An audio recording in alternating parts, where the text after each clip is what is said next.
Andhra Paris తెనాలిలో అధునాతన హంగులతో మీకు స్వాగతం పలుకుతోంది ఈ కన్వెన్షన్. వెడ్డింగ్స్, రిసెప్షన్స్, ఎంగేజ్మెంట్స్, కాన్ఫరెన్స్లు, సెమినార్స్ మరియు అన్ని రకాల ఫంక్షన్లకు అనువైన వేదిక.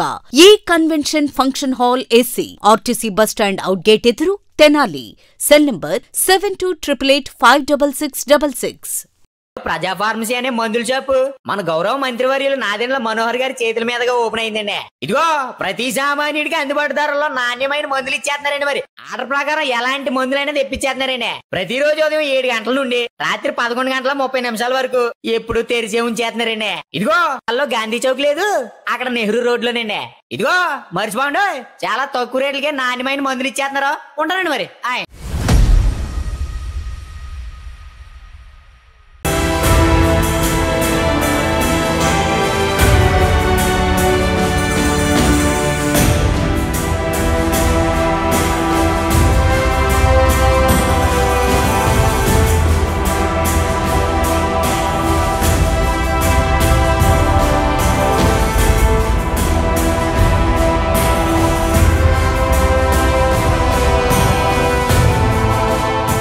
చిన్నపిల్లలు, పసికందులు, మహిళలపై అఘాయిత్యాలకు పాల్పడటం, లైంగిక వేధింపులకు పాల్పడే వారికి హెచ్చరిక లాంటి వార్త ఇది. రోడ్లపై వెళుతున్న వారి పట్ల, చిన్నపిల్లల పట్ల, మహిళల పట్ల కూడా ఏదైనా చేసేయచ్చు, అసాంఘిక చర్యలకు దిగొచ్చు అని చేసేవారికి చంపపెట్టు లాంటి తీర్పు తెనాలిలో ఈరోజు వెలువడింది. తెనాలికి చెందిన పోక్సో కోర్టు ఒక సంచలనాత్మకమైన తీర్పుని ఈరోజు కొద్దిసేపటి క్రితం వెలువడించింది.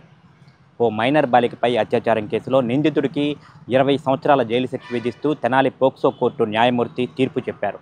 ఈ కేసుకు సంబంధించి వివరాలు చూస్తే, వైకుంఠపురం సమీపంలో ఉన్నటువంటి పోతురాజు కాలనీకి చెందిన ఎవరైతే ఈ బిల్లా నిందితుడు ఎవరైతే ఉన్నారో, ఈ బిల్లా డేవిడ్ రాజు, అతడు రౌడీ షీటర్గా కూడా ఉన్నట్లు తెలుస్తోంది. 2021లో ఒక మైనర్ బాలికపై అత్యాచారానికి పాల్పడ్డాడు. అంటే ముత్తంశెట్టిపాలెం వద్ద బహిర్భూమికను వచ్చినటువంటి 6 ఏళ్ల పాప, ఒక 6 ఏళ్ల పసికందు మీద కూడా అత్యాచారం చేసి లైంగిక దాడికి పాల్పడిన ఈ ఘటనలో అప్పటి 1 టౌన్ పోలీసులు కేసు నమోదు చేసి దర్యాప్తు చేసి ఛార్జ్ షీట్ కూడా దాఖలు చేశారు.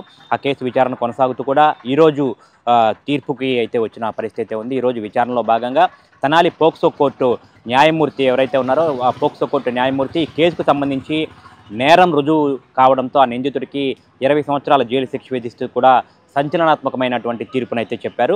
ఆ డేవిడ్ రాజు రౌడీ షీటర్గా ఉన్నట్లుగా కూడా పోలీసులు చెప్తా ఉన్నారు. అతడు 2021లో ఈ బాలిక మీద కూడా అత్యాచారానికి పాల్పడిన నేపథ్యంలో కేసు నమోదు చేయగా ఈరోజు విచారణలో సంచలనాత్మకమైన తీర్పునైతే వెలువరించినట్టుగా కూడా చెప్తా ఉన్నారు. అంటే ఈ కేసుకు సంబంధించి బాధిత బాలిక ఎవరైతే ఉన్నారో, బాలిక తల్లిదండ్రులు అప్పట్లో పోలీసులను ఆశ్రయించారు. అప్పటి నుంచి విచారణ జరుగుతూ ఉంది. ఈరోజు తీర్పు వెలువడింది. అంటే ఈ తీర్పు ద్వారా కూడా న్యాయమూర్తి ఒక మంచి మెసేజ్ అయితే ఇవ్వచ్చు.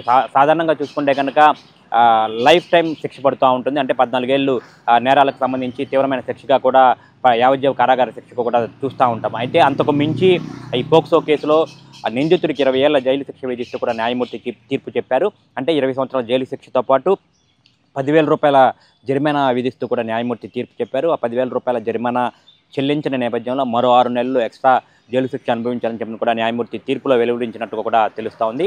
అట్లాగే నిందితుడికి శిక్ష ఖరారు చేయడంతో పాటు బాలిక కుటుంబానికి భరోసాగా ఉండేందుకు కూడా ప్రభుత్వం నుంచి కూడా 4 లక్షల రూపాయల ఆ కుటుంబానికి చెల్లించాలని చెప్పిన కూడా తీర్పులో ఆదేశాలు అయితే న్యాయమూర్తి ఇచ్చారు.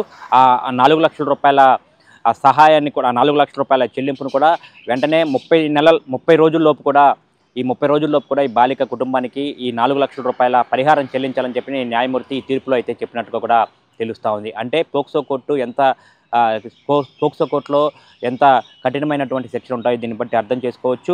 పోక్సో కోర్టులో చట్టాలు ఎంత బలంగా ఉంటాయో కూడా దీన్ని బట్టి మనం అర్థం చేసుకోవచ్చు. మైనర్ బాలిక మీద ఇటువంటి దారుణానికి పాల్పడిన వారికి కేసు అనేది కూడా, ఈ శిక్ష అనేది కూడా చాలా చంపపెట్టుకో కూడా భావించవచ్చు.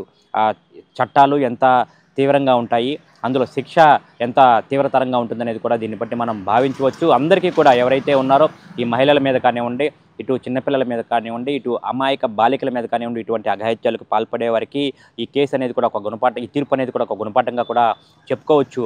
ఆ బిల్లా డేవిడ్ రాజు ఎవరైతే ఉన్నారో అతని మీద గతంలో రౌడీ షీట్ ఉన్నట్టుగా కూడా పోలీసులు చెప్తా ఉన్నారు. అంటే 6 సంవత్సరాల బాలిక బహిర్భూమికని రోడ్డు మీదకి వస్తే ఆ అమ్మాయిని అటకాయించి ఆ పాప మీద కూడా లైంగిక వేధింపులకు పాల్పడి అత్యంత దారుణంగా కూడా చేసిన పరిస్థితి ఉంది. ఈ కేసులో అతనికి సరైన శిక్ష పడిందని చెప్పని కూడా ఇటు న్యాయవాదుల వర్గాలు కూడా చెప్తా ఉన్నాయి. ఈ కేసు అనేది కూడా అందరికీ చెంపపెట్టుగా ఉండాలి.